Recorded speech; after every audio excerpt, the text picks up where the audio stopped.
狄更斯让约翰去找到他的2个朋友，这2个人可以说是卧龙与凤雏，一个是盗墓贼赛斯，另外一个是酒鬼爱尔兰，再加上狄更斯这个江湖骗子，都快够一桌了。真是难以想象自己要靠这3个人才能解决比尔这个麻烦。想到这些都给约翰整抑郁了，但约翰也没有什么好办法，目前也只能走一步算一步了。约翰首先找到赛斯，这个人看起来就神神叨叨的，也难怪，一个成天跟尸体打交道的人，如果正常反而奇怪了。他一见到约翰就说他最好的兄弟摩西背叛了他，把他好不容易才找到的一张藏宝图给偷走了。现在的赛斯只喜欢和死人打交道，不喜欢跟活人打交道，因为他不再相信任何人。等约翰说明来意请他帮助时，赛斯趁机提出一个条件，就是让约翰帮他把那张藏宝图给抢回来。原来摩西最近因为事发落入了警察之手，赛斯本来正犯愁怎么把摩西从警察手中给抢下来，正好碰到约翰这个免费的劳动力，那绝不能轻易放过。此时的约翰不禁心中暗自叹息，我就是想救自己的家人，怎么搞得跟玩通关游戏似的，一关接着一关，一个任务接着一个任务，真是太不容易了。那没有办法，想通关就得先做任务，于是就跟着赛斯来到一处车站。此时摩西正被关在旁边的小木屋里，门前还有几个警察看守。约翰使一招调虎离山之计，他当着警察的面骑走他们的马，立刻就招来他们的追赶。约翰带着他们越走越远，最后约翰绕了一大圈回到小木屋。一开始摩西怎么也不肯说出藏宝图的下落，赛斯就拿出一把匕首吓唬他，扬言要把他的肉一片一片的割下来。约翰也配合的说道，赛斯已经疯了，他什么事都能干得出来。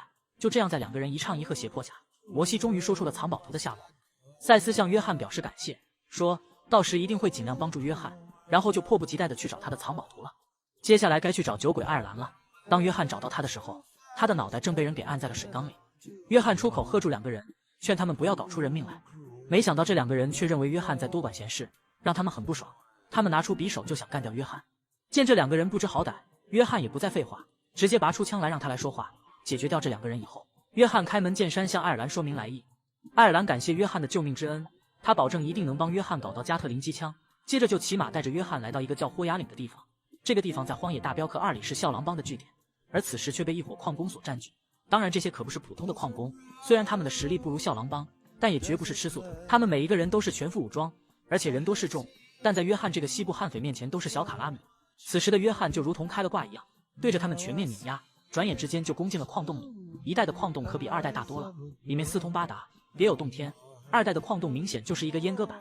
等消灭掉所有的敌人，约翰找到一把加特林机枪，接着用矿车把它运到树井房。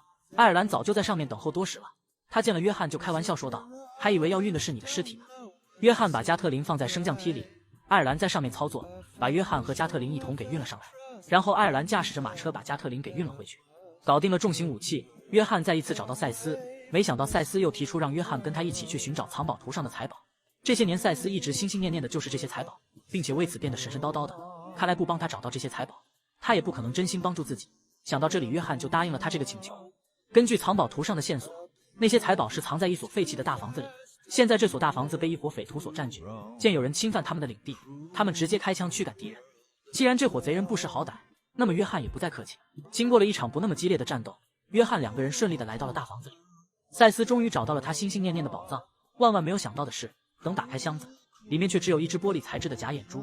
想到自己这些年的付出，最后只换来这样的结果，赛斯简直崩溃了。他咆哮着，他哭嚎着，还好约翰的一声呵斥把他唤醒。他决定不再和死人打交道，他要回到活人当中去。他要做的第一件事就是帮助约翰进入不伤堡。